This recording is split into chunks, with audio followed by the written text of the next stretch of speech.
I-personal le video le. Bafo siyayithanda i-content yakho but lamazinyo akho asiwathandi, khipha lamazinyo. Kulula ukujaja umuntu ungasazi isitori sakhe ukuthi uze wenza kanje nje kwakwenzakaleni. On today's episode is Petro Grootmane uChillis SA. He's an activist, MC, speaker. Ungamfollow ku TikTok Chillis SA. Umtshele lapho ukuthi uthume yimi lapho nje nifike nimfollow nje nithi like. Namhlanje bafethu uphethe istory is very personal, yabo. But ngaphandle ukuthi mina ngumkhulumele, let me just let him speak for himself, yabo. So ungadideki mfethu mani. You are watching Hillcare, your go-to source for international updates, real life stories with a pinch of umgosi. So yeah bafethu, sicela simamele uGrootmane Chillis SA. Silike i-video, sicommenteni bafethu. And if you like umgosi njengathi mfethu ethanda indaba bafethu, kindly join our family bafethu, subscribe to the family. Without further ado, let's jump straight to the video then. I-personal le video le. Bafo siyayithanda i-content yakho but lamazinyo akho asiwathandi, khipha lamazinyo. Kulula ukujaja umuntu ungasazi isitori sakhe ukuthi uze wenza kanje nje kwakwenzakaleni. Abantu abangaziyo mina ngiqala i-social media. Kwahlezi kune-microphone phambi kobuso bami. Eyayifihle amazinyo engangenawo. Ngizalelwe emndenini onawo amazinyo abhedayo. Bekungenayo inkinga ngingakabi kwi-social media. Kodwa ngithe mase ngikwi-social media ngikhuluma izinto eziba-challengeayo abantu, ezibasizayo abaningi. Kwase kuba khona abantu abasizakala ngesici, into engizalwe nayo, engingazange kube iphutha lami, engingazange kube i-choice yami. Ngabona ukuthi angizami ukuthi ngilungise la kungalungiseka khona. Ngaya kodokotela mangifika kwacaca ukuthi amazinyo engiwafunayo amhlophe nje njengawo wonke amazinyo. Kufanele ngibe nemali engaphezulu ko-35,000, 40,000 kuya le. Mina banike engakwazi uspenda leyo mali ngiyithathaphi. Kase ngizama amanye ama-option. Ngayithola-ke i-option engconywana okunesimo engangisona. So because kunamazinyo amaningi nje kwaphoqa ukuthi akhishwe emlonyeni wami complete. Because ayigobile, ayibheda kukuningi. Yabo. Abantu bayakwazi ukuthi bakuhleke. Bekuhleka ngento ongazama ukuyilungisa. Bona beneyinkinga zabo. Abangeke baze bakwazi ukuyilungisa ngisho sebethanda. Yabo. Ngiyenziswa ukuthi le video sinayo lenkinga yokunga-appreciate into umuntu agudi ngayo. Bese sifuna ukubheka into nje isici esingamhleka ngayo.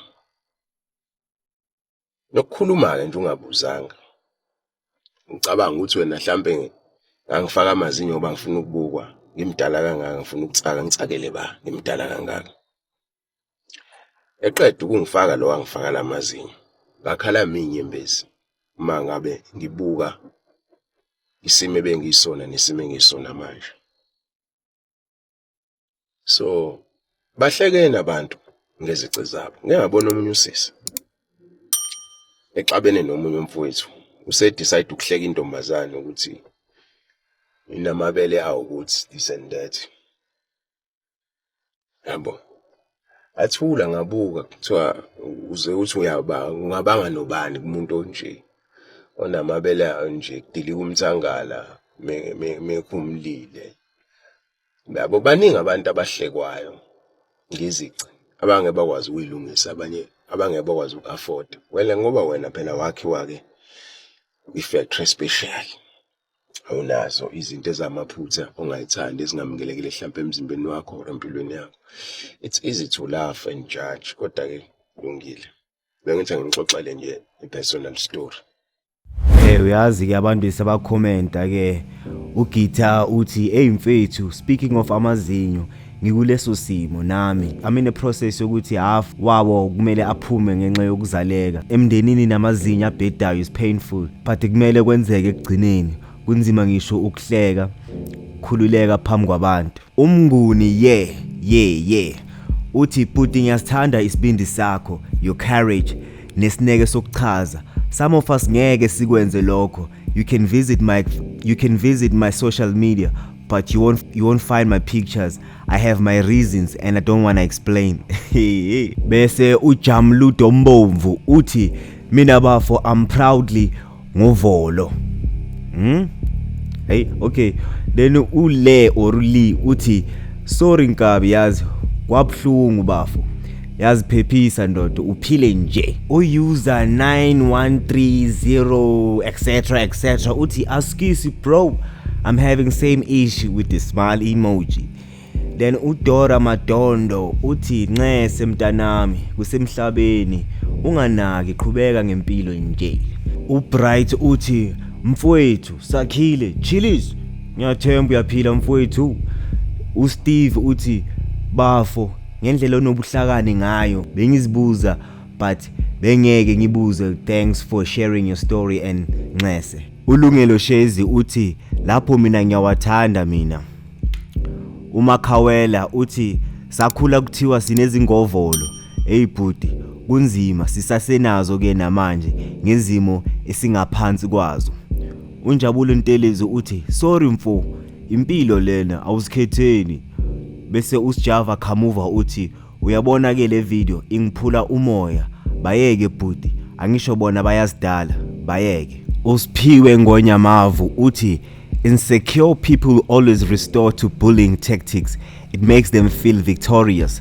Thanks for your patience. Most of us would have chosen to ignore. We are learning a lot from you. Then Abel uthi I love the content Chillies. TikTok people, some of them are stupid. No one is perfect. Izici zabaningi asiziboni zifihliwe zikhona kodwa.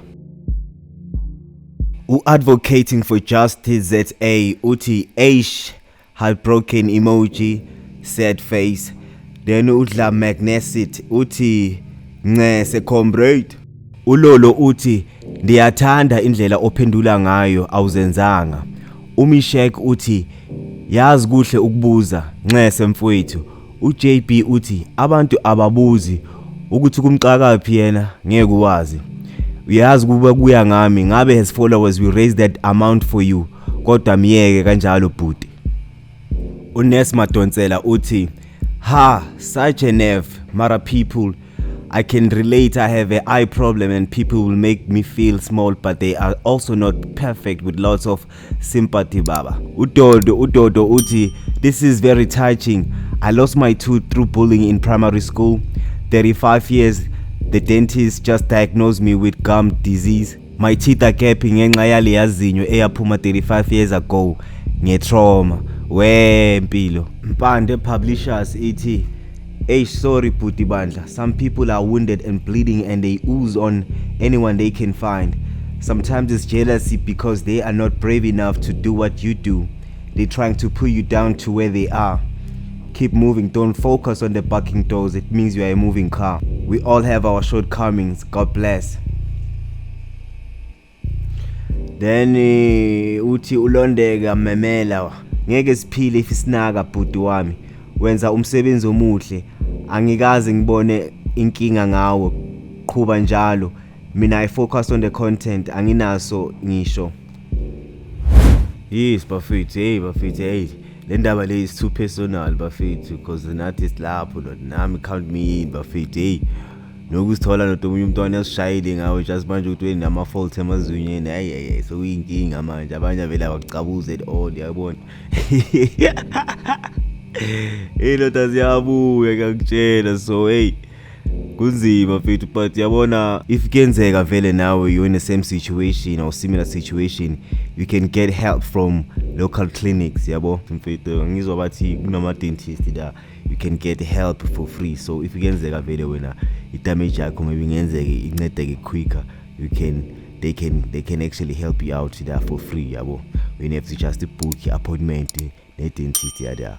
Yeah, so ngiyabonga bafethu uthi nibhekele until to the very end. Please do like and subscribe if you haven't already.